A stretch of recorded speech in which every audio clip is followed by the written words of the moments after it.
Assalamu alaikum. Welcome to my YouTube channel Aisha Iqbal. Let's begin today's lesson. आप अपनी screens पे देख सकते हैं कि आपका जो टॉपिक है वो है आपके पास how to express limits in terms of phi. आपका जो क्वेश्चन है वो 4 वेज़ में पूछा जा सकता है। फर्स्टली आपसे ऐसे पूछा जा सकता है जैसे कि आपको जो टॉपिक है या टाइटल है वो नज़र आ रहा है, how to express limits in terms of phi. Secondly आपसे ऐसे भी पूछा जा सकता है कि expression of limits in terms of e. Thirdly express e as a limit. और फोर्थली आपसे ये क्वेश्चन ऐसे भी पूछा जा सकता है, finding e by taking limit. इधर भी आपने करना क्या है कि आपके पास जो फंक्शन है वो है, जो गिवन क्वेश्चन में फंक्शन है वो है आपके पास 1 - 1/n होल पावर n। और आपने इसकी लिमिट एवेलुएट करनी है when n approaches to infinity. अगर आप इस पे डायरेक्ट लिमिट अप्लाई करेंगे तो आपके पास, आप चेक कर सकते हैं कि डायरेक्ट लिमिट अप्लाई करने पे आपके पास जो इनडिटरमिनेंट फॉर्म है वो आपके पास, जो फॉर्म बन रही है वो आपके पास 1 रेज़ टू पावर इंफिनिटी बन रही है।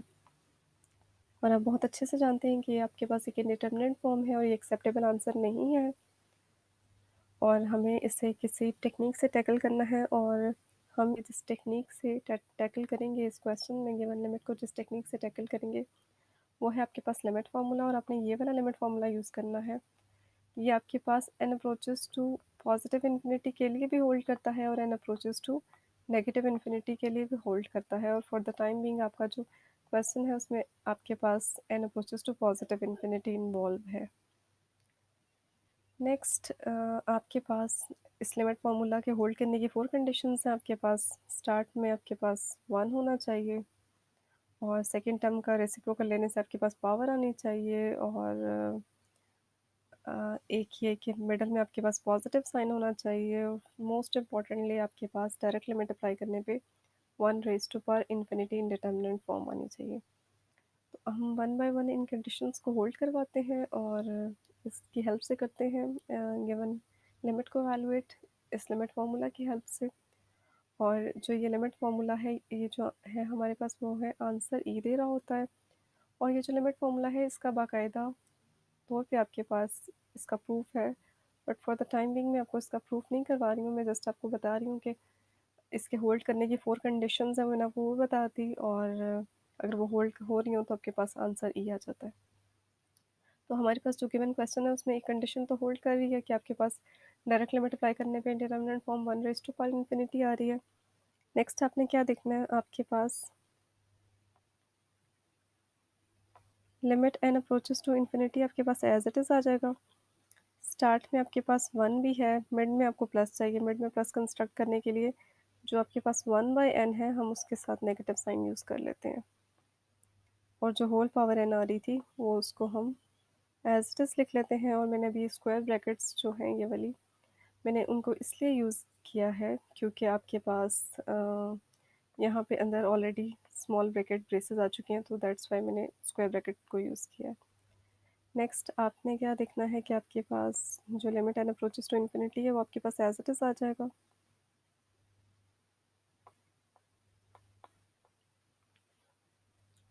1 as it is plus as it is, और आपकी जो सेकंड टर्म है वो क्या है, -1/n। तो जो सेकंड टर्म का रेसिप्रोकल है वो आपके पास क्या बन रहा है, सेकंड टर्म का रेसिप्रोकल आपके पास बन रहा है -n/1। और डिनोमिनेटर में 1 है, 1 को बेशक आप इग्नोर कर दें तो आपके पास मेनली आ रहा है -n। तो आपको दैट मीन्स आपको पावर नेगेटिव n चाहिए। अगर आपको पावर नेगेटिव n चाहिए तो हम क्या करते हैं कि जो पावर है हम उसको नेगेटिव n कर देते हैं, क्योंकि नेगेटिव n ही हमारी रिक्वायरमेंट है। तो हम पावर को नेगेटिव n कर देते हैं। पावर नेगेटिव n आ गई आपके पास,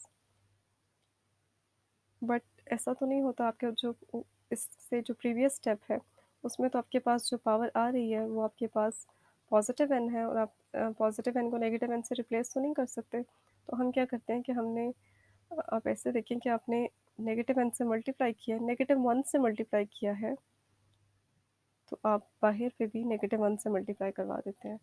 तो इससे आपके पास क्या हो जाएगा कि दोनों बैलेंस हो जाएंगी। जब आपके पास, क्योंकि आपको बहुत अच्छे से पता है कि आपके पास अगर एक नंबर की डबल पावर हो, एक नंबर है आपके पास सपोज़ n, और अगर उसके पास आपकी डबल पावर आ रही है, पावर ए भी आ रही है और पावर बी भी आ रही है, तो आपके पास वो जो डबल पावर्स होती हैं वो आपस में मल्टीप्लाई हो जाती हैं, तो n रेज़ टू पावर ए भी आपके पास आ जाता है। तो यहाँ पे अगर आप देखें तो एक पावर है -1 और जब -1 मल्टीप्लाई होगी नेक्स्ट स्टेप में हम एक लिमिट की एक प्रॉपर्टी को यूज़ करेंगे और जो प्रॉपर्टी हम यूज़ करेंगे मैंने वो यहाँ पे साइड पे मेंशन कर दिया कि हमने लिमिट की कौन-सी प्रॉपर्टी को यूज़ करना है। उसमें ऐसा होता है कि अगर हम किसी फंक्शन की लिमिट ले रहे हैं, कोई सी भी limit as x approaches to a और जिस फंक्शन की हम लिमिट ले रहे हैं उसकी आपके पास कुछ ना कुछ होल पावर आ रही है, जैसे आपके पास यहाँ पे 1/n आ रही है, तो आपके पास जो लिमिट है वो जो लिमिट है वो पावर में एंटर हो जाती है। 1/n जो पावर है आपके पास वो होल में आ गई, यहाँ पे आप देख सकते हैं और जो लिमिट है वो आपके पास पावर में एंटर हो गई है। तो हम लिमिट की ये वाली प्रॉपर्टी को यूज़ करेंगे और ये वाली जो प्रॉपर्टी हम यूज़ करेंगे तो जो हमारा नेक्स्ट स्टेप है वो क्या आ जाएगा।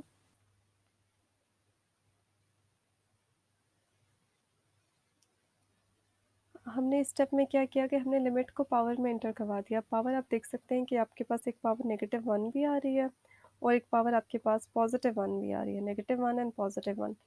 अब हमने लिमिट को जिसमें एंटर करवाना है वो आपके पास होगी पावर -1। वैसे तो -n भी है लेकिन हम लिमिट फ़ॉर्मूला की शेप को कंस्ट्रक्ट कर रहे हैं तो आपने -1 पावर में एंटर करवाना है। तो मैंने क्या किया कि आप देख सकते हैं कि ये जो अंडरलाइन स्टेप है आपके पास, मैंने लिमिट को एंटर करवाया और जिसमें एंटर करवाया वो पावर -1 में एंटर करवाया। अब ये जो अंडरलाइन आपको नज़र आ रहा है ब्लू कलर में, इसमें लिमिट फ़ॉर्मूला होल्ड कर रहा है। आपके पास स्टार्ट में 1 भी है, मिड में प्लस भी है, सेकंड टर्म का रेसिप्रोकल लेने से आपके पास पावर भी आ रही है और डायरेक्ट लिमिट अप्लाई करने पे एन अप्रोचेस टू इन्फिनिटी इस एक्सप्रेशन पे, ये जो एक्सप्रेशन ग्रीन में आपको फंक्शन नज़र आ रहा है ग्रीन में, इस पे अगर आप लिमिट अप्लाई करें एन अप्रोचेस टू इन्फिनिटी तो आपके पास indeterminate form 1 raise to power infinity भी आ रही है। तो बाय लिमिट फार्मूला ये जो आपके पास फुल ब्लू में अंडरलाइन है, उसका जो आंसर है वो आ जाएगा आपके पास ई बाय लिमिट फार्मूला और सामने ही आपने ये जो लिमिट फार्मूला है जिसको हमने यूज़ कर रहे हैं, ये वाला लिमिट फार्मूला, आपने इसको मेंशन करना है सामने ही। तो आपके पास ई आ गया और पावर आपके पास -1 आ रही है और ई रेज़ टू पावर -1 और आप इसको लिख सकते हैं 1/e। तो कहाँ आपके पास गिवन फंक्शन पे डायरेक्ट लिमिट अप्लाई करने पे indeterminate form 1 raise to power infinity आ रही थी और कहाँ आपके पास जो आपका फाइनल आंसर है वो आपके पास आ रहा है 1/e और 1/e आंसर आ रहा है और उन्होंने पहले ही क्वेश्चन में आपसे कह दिया था कि आपने क्या करना है कि आपने गिवन लिमिट को एक्सप्रेस करना है इन टर्म्स ऑफ ई, तो आप देख सकते हैं वो इन टर्म्स ऑफ ई है। अगर आप ये देखें expression of limits in terms of e वो भी आपको वैसे ही नज़र आ रहा है। अगर आप कहें ई एज़ अ लिमिट तो वो भी आपको limit as a e in term of e e की फॉर्म में नज़र आ रही है और अगर आप ये कहेंगे finding e by taking limit तो ये सारे के सारे एक्सप्रेशन सिमिलर हैं, इन सब का सेम ही मीनिंग है और वो मीनिंग सिंपल वर्ड्स में यही है कि जो आपकी गिवन लिमिट है उसका आंसर जो भी आ रहा है उसमें आपके पास ई